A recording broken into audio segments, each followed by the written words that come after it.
The NBA just sent another clear message that they love themselves some Miami Heat.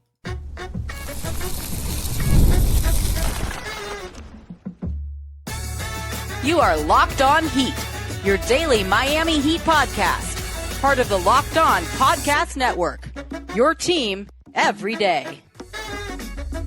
All right, welcome back to Locked On Heat. I'm Wes Goldberg here with David Ramil. Really excited for today's show. We have a bunch of stuff to get to, including a look at the NBA Cup and maybe the toughest NBA Cup drawing that the Heat have faced this entire time. Plus, we have an update on Giannis's plans for this offseason. But let's start with the NBA schedule. The league is continuing to roll out its schedule with the announcement of some NBA Cup games this morning. And we got another clear message, David, that the NBA is invested heavily in the Heat this season. They are putting the Heat on Thanksgiving Eve, prime time in Philadelphia. That's not Christmas, it's not opening day, but it is a big day for the NBA generally. It's always a national TV showcase, and the Heat are in that first spot for the East Coast national TV game. So now, if we're keeping track, that's opening week, check, Christmas, check, and now Thanksgiving. Not only more national TV games than they had last season when they only had just five when the NBA schedule was announced. I think they're going to go from having 5 national TV games last year to the 5th most national TV games in the league this season. That's my prediction. Yeah, I can't see why they wouldn't. Again, like we mentioned in yesterday's episode when we were breaking down the schedule initially, Giannis is a draw. Like, there's no denying that. He is one of the top players in the world. He has international appeal. He's a superstar. Whatever your views are as far as whether he ranks in the top 5 in the NBA or not, I think he's the kind of player that has a lot of pull around the league and with a fan base. He's a guy who has commercials. He's got just a certain appeal to him that has extended from his time in Milwaukee, even despite the lack of playoff success that team has enjoyed. Giannis is still Giannis. He's a superstar, which is why the news of his trade rocked the NBA world as much as it did. And I think this is a clear indicator of just how much value the league front office has in Giannis and sees with him. And Miami, again, is a glamour market, and they have been for a long time. And the fact that they were in this really kind of gray period, this lull over the last few seasons, I think they were more than happy, the NBA that is, to say, you know what, now we can start making a marketing push for this team, Miami, because they deserve to be one of those top teams. We saw it with New York. Like, for all New York is, the league is better when the Knicks are good and all that stuff. The Knicks were bad for a long, long time, and it didn't really affect the bottom line. But you see what happens once the Knicks are good again. The league is going to make sure to push that because they're a very popular team. And I think you see some of that with Miami as well. Giannis has been one of the top selling jerseys in the league basically for the last decade. He was the international face, or the face of international basketball before Victor Wembanyama. I think Wemby's star has risen to the point where he's now that guy, but he's really right there with Giannis.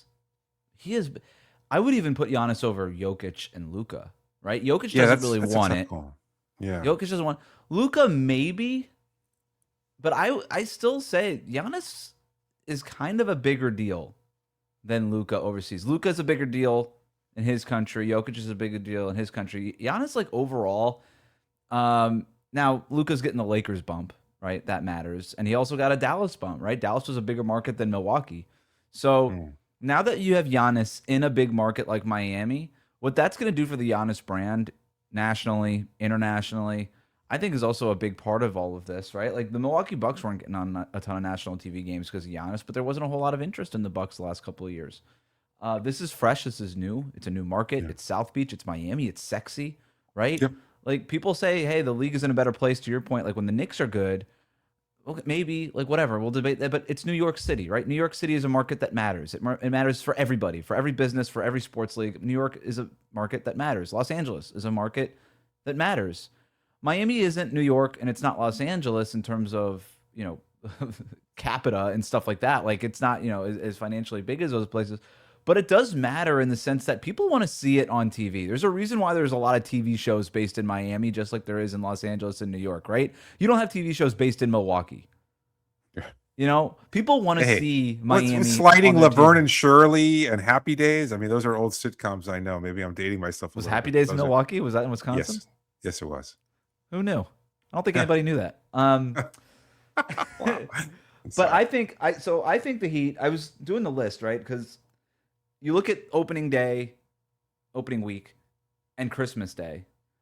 10 teams are playing both opening week and Christmas Day, Miami being one of those teams. And so I said, okay, well, these are obviously the teams that the league cares about the most this season. At least cares about showcasing the most on a national presence this season. It's probably a better way to put that. But of those teams, who is going to have more national TV games for sure than the Miami Heat?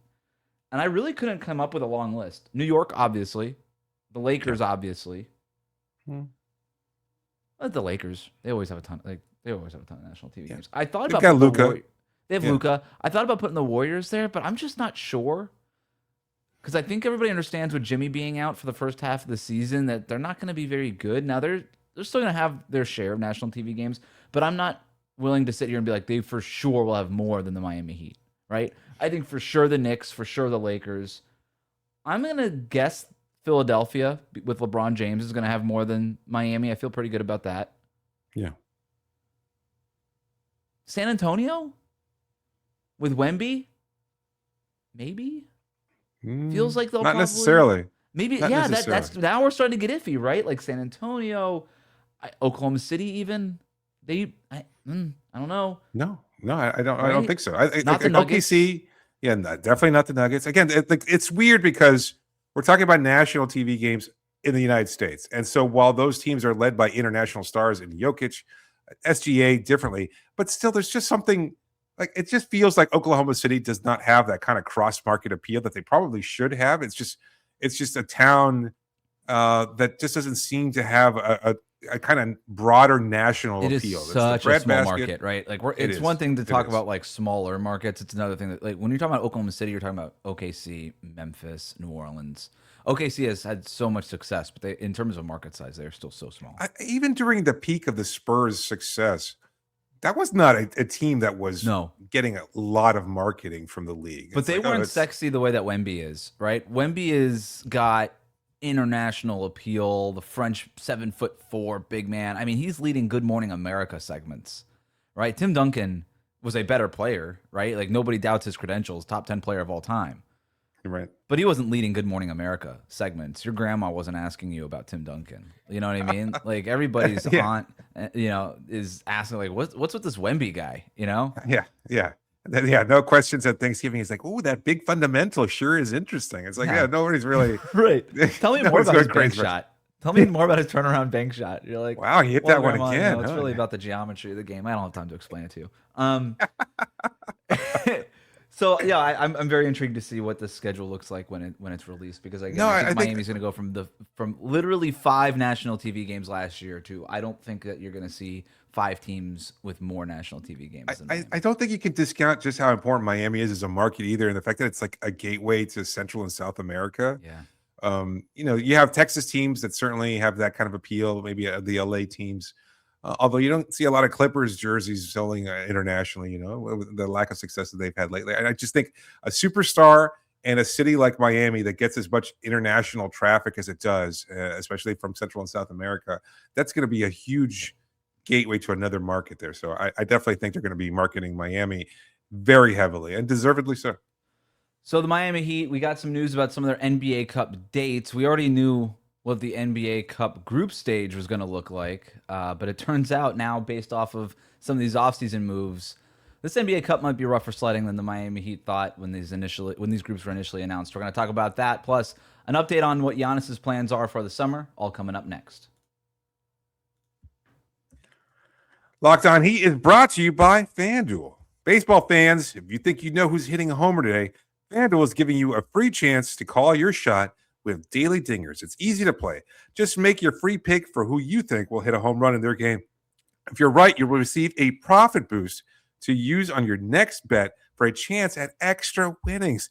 Best of all, you can make a free pick every day throughout the Major League Baseball season. Daily Dingers is another fun way to stay engaged with every day's games Whether you're watching your favorite team or keeping an eye on matchups across the league, every game has something and someone capable of going deep. Now you get the chance to make your prediction before first pitch. That's what makes baseball so exciting. It's just one of the many aspects about baseball that just give it so much juice. Like every day is a new matchup. You never know what's going on. You've got your 3-game series. You want to make sure that you maybe get the sweep, or maybe it's just exciting to see a team kind of have a new chance every day. Maybe you struggled the game before, but you know what? A new pitcher, new matchup, and all of a sudden the game changes. And if you feel good about a recent hitter maybe that's got a little bit of a hot streak going, then this is your chance to add to your opportunities to cash in. Are you ready to play your game today? Join all the action at FanDuel.com. That's FanDuel.com to play daily dingers and make your free pick on who's hitting a homer. Play ball and swing for the fences on FanDuel, an official partner of the MLB. We'll be right back. Shout out to the Cookie Gang, everybody who makes Locked On Heat their first listen every day. If you're listening on a podcast app, make sure you check us out on YouTube as well and subscribe. NBA Cup preview. We got an announcement on some of these NBA Cup games. Like I said, the Heat will be playing the Philadelphia 76ers in Philadelphia the night before Thanksgiving Day. A bunch of these other games were announced, so we're getting that slow trickle, David, of the NBA's schedule. These games are a little like just all over the place because it's really just the NBA Cup games, and we're getting word on what's nationally televised versus not. We'll get the full schedule on Thursday. So I don't really want to dive into like these specific dates because nobody really cares about like when they are really. But I did want to take this as a chance to take another look at the NBA Cup.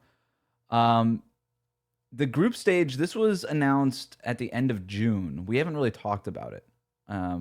But the group draw really did not do any favors to the Miami Heat. And this is even more clear after some of these offseason moves. There's a group of death, and when you talk about World Cup stuff. Yeah. The Heat are in the group of death in the NBA Cup, David, and it is deadly. Like there is no more deadlier group than East B, which is where the Heat reside in this NBA group draw. It is the Miami Heat along with the Indiana Pacers, the New York Knicks, the Cleveland Cavaliers, and the Philadelphia 76ers. What the hell? What? You compare 1 through 5 in the Eastern Conference. Basically, it very much could be. I thought the same thing. I'm like, this might be the top of the East playoff race. This is crazy. Compare this to East C. It's the Boston Celtics, the Atlanta Hawks, the Charlotte Hornets, the Chicago Bulls, and the Washington Wizards. Congrats to the Boston Celtics. Whatever the opposite of the group of death is, they're in the group of being alive. Like, it's unbelievable. I think like West B. I'll just take a random Western Conference group. The Oklahoma City Thunder, awesome. Minnesota Timberwolves, great. But then it's the Clippers, the Pelicans, and the Grizzlies, right? Like this is the way that the group draw is supposed to act. These groups are supposed to be balanced, right? You have some bad teams and some good teams, but because of the offseason moves and some weird stuff, East B ended up being really hard because Miami is sitting here as a team that did not make the playoffs, right? They're supposed to be the also ran in this group. Right. Well, they got Giannis. Right. The Indiana Pacers were fake bad last year because Halliburton was out the entire season. The last time he was on the court, they were in Game 7 of the NBA Finals. Yeah. So you have a finals team that is sort of not supposed to be here at the bottom of the group. They're here. And then you add the 76ers, who turned Paul George into Jaylen Brown and LeBron James this summer. And then, by the way, Cleveland and New York, that was the Eastern Conference Finals last season. Well, hell, they were a lottery pick 2 years ago, too. So they've had an unexpected leap over the last couple of seasons. They've gone from lottery team a couple seasons ago to finals contender. And, I mean, it's just – I think it's a sign of Adam Silver's NBA. Like, the parity across the league is one thing. We've talked about the Eastern Conference and how much more dangerous it is. Even as you're talking about that other group, I mean, that is not an easy walk necessarily for the Boston Celtics. They'll certainly have their challenges there. And I just think – when you're looking at the 15 teams in the Eastern Conference, they are so competitive. It's going to be so difficult. But I love this, and I think this is part of the appeal of the World Cup too, is I don't know how invested Giannis Antetokounmpo and the Miami Heat are going to be in winning the Cup, but I love anything that adds an extra level of competitiveness to it. And for a group that wants to prove themselves and has or should at least be going into the season with a huge chip on their shoulder because they've been so discounted, because this roster is so incomplete, because they are the 11th best team in the East, according to Michael Pina and the Ringer. Like, all these things are bulletin board materials that should be fuel for this upcoming season. And if you want to make some additional noise, you want to win anyway, and you want to prove yourselves. Why not use this as motivation? Group of death? No way. This is a group of opportunity for the Miami Heat. I love it. Group of opportunity. I guess. I mean, the opportunity to do what? Yeah. It's gonna be tough, man. Like, I'm an NBA Cup skeptic. I get that. Yes. You are much more into it than I am, and then I end up getting into it while it's actually happening. Absolutely. And I try to talk myself out of it before every season, and I end up getting fully into it. That's Pull me that's back how I in, am as a baby. competitive person. So I get Yes. it. But the Heat have never made it to the knockout stage of the NBA Cup.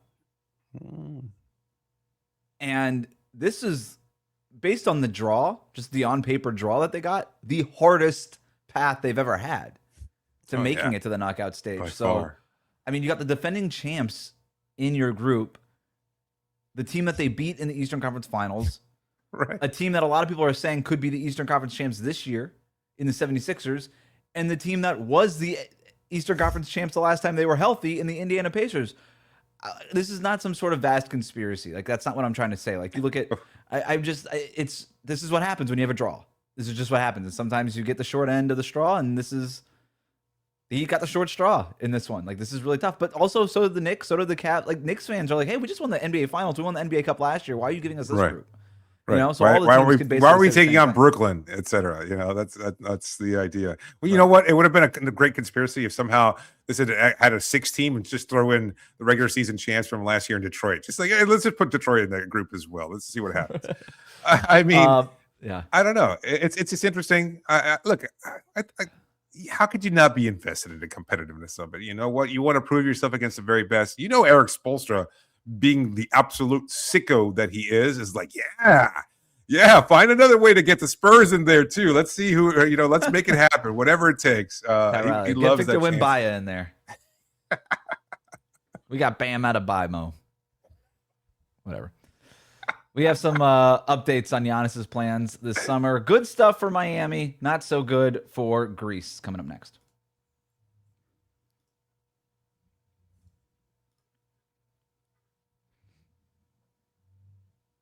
So there had been some scuttle over the last few days that Giannis would not play in the FIBA World Cup qualifiers for his national team in Greece. That much we already knew because the rosters have to be finalized, and he was not part of that roster. There was a report by an international publication saying that basically the Miami Heat had decided that they did not want Giannis to play in those qualifiers. Now we have some conflicting reporting based on some of the more local reporting here, saying that it was actually Greece who said that they were keeping Giannis off the roster. As always, these things are not black and white, but we did see the Greece's national team manager, I'm going to try my best here, Demos Dikoudis, whatever.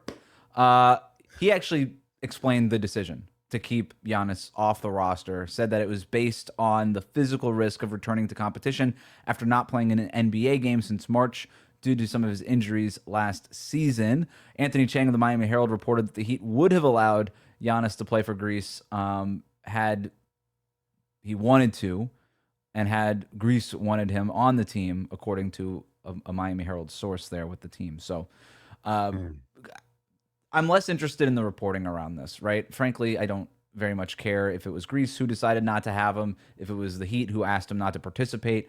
Like I said, these things are not black and white. Right? Any idea that the Heat were basically like, no, you can't play for them is not exactly true. And any idea that Greece was like, no, big fella, get healthy before you worry about your national team, and as if this was fully their decision, that's not completely accurate. That's not an accurate portrayal of how these things work either. Ultimately, it's up to Giannis. Yep. And ultimately, I think everybody sort of works in conjunction. And I think there's an understanding between these national teams and the teams that their NBA stars play for. It's like, hey, we're going to work on this together. Greece is in no position to strong arm the Miami Heat. The Miami Heat are in no position to tell Giannis no. But what everybody can kind of say and get together is, hey, look, if you're not going to be ready to play, or if you don't feel comfortable playing, we don't want you to play. And if the Heat are like, hey, listen, we would prefer that you get healthy before we worry about anything else. These are conversations that go on with superstar players. And so at the end of the day, what all really matters, I suppose, for everybody involved is that Giannis will not be playing for Greece during the World Cup qualifiers, and that he will be spending his summer getting and staying healthy for the opening of the NBA season for the Miami Heat. I mean, that's great.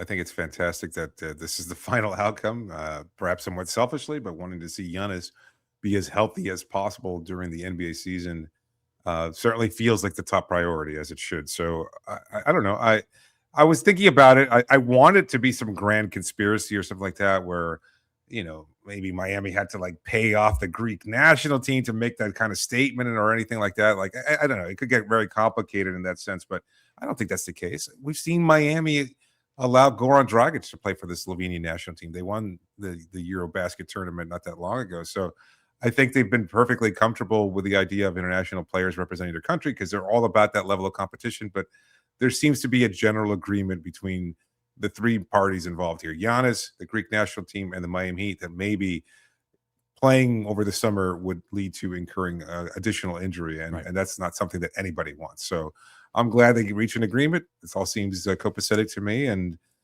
you only hope that it turns into something sustainable. Because I think, look, a lot of people want to point to Giannis and his availability. And we've addressed it many times. There are concerns there, as there should be with any superstar player. At the same time, we're looking at things and the way it's played out over the summer. I see it as a positive. He's not playing for the Greek national team. He's had much more of a long offseason to recover from injuries than he has had in a long time. And as such, I think even with the little that he played last year, he should be the healthiest that he's ever been. I'm not predicting that he's going to play 70 games or anything like that, because you never know what could happen, especially for a player his size. But if you're looking for positives as to whether or not he's going to have a good bounce back year, considering what happened last season, it's all playing out the way you'd want it to. Like, he's getting the time to recover. He's not in as much demand because he's not playing for the national team, and he gets a chance to bond with his teammates to get better and healthier over the course of the season. It's all working out really well. Oh my goodness. What happened? Russell Westbrook has retired. Oh man. Shout out to Russell Westbrook. We'll do a career retrospective on him probably at Locked On NBA Daily at some point this week. Wow. Also important to note, this is not the World Cup. This is the World Cup qualifiers, right? Greece was really good last year. And it wasn't just because of Giannis. It was, or last World Cup. But Giannis certainly helps, obviously. But that's a good basketball team. They should qualify for the World Cup no matter what. And this Giannis can still play in the World Cup, even though he didn't play for the qualifiers, right? If he's healthy, he will play. If he's healthy, he's going to play. So that's really important stuff. And like, they've got Simone Fontecchio, the Heat do. Fontecchio and Pelle Larsson both playing for their FIBA World Cup teams during these qualifiers. So they're very open to it happening if it makes sense, and everybody just sort of is on the same page. So the Heat have always been very supportive of international play. Erik Spoelstra talks about it all the time. He loves the fact that guys like Pelle Larsson and Nikola Jovic and these guys have gone overseas to play with their national teams, because he likes the added level of competition. He thinks it's actually more, these guys are playing ball all throughout the year anyway, right? And he just loves that, hey, it's competitive basketball and you're being coached up as opposed to just doing runs, in a gym somewhere with your friends or these individual sort of skills trainers. He prefers this over those things. So 100%. Yeah, so that's the important thing here, but we hadn't talked about it, and we figured we cleared it up and get the update here. Are you surprised? Are you surprised at the Westbrook retirement? Like, I know we're just kind of reacting to it now as we see it pop up, but I don't think he wanted to go back to Sacramento. I'm not sure Sacramento totally wanted him back, even though we saw some reporting that maybe they wanted to bring him back to mentor Acuff. But, like, he played for the Kings last year. Like, where else is there to go? That was sort of the bottom, isn't it? Yeah. It's tough, just, man. It's a weird way that his career ended, but this is how it happens, right? Chris Paul, one of the greatest point guards of all time, got bought out by the Clippers. Yeah. Got waived by the Clippers, and then that was it. His career was over. Like, this is just how it happens for most of these guys, as you know. It's tough. It's horrific. Yeah, it is. Won't be playing for the Miami Heat, so we know that. I guess that's one point. We still see people reacting to it and saying, oh, yeah, Westbrook would be a good fit here. He brings that toughness and veteran leadership. He did not fit whatever Miami comments was anymore. Right. There we go. Well, best of luck to Westbrook and his family, I guess. Yeah. Thanks for making Locked On Heat your first listen every day. We'll be back tomorrow, or Thursday afternoon, rather, with our update after the NBA schedule release for our last episodes of the week. Thanks so much for listening.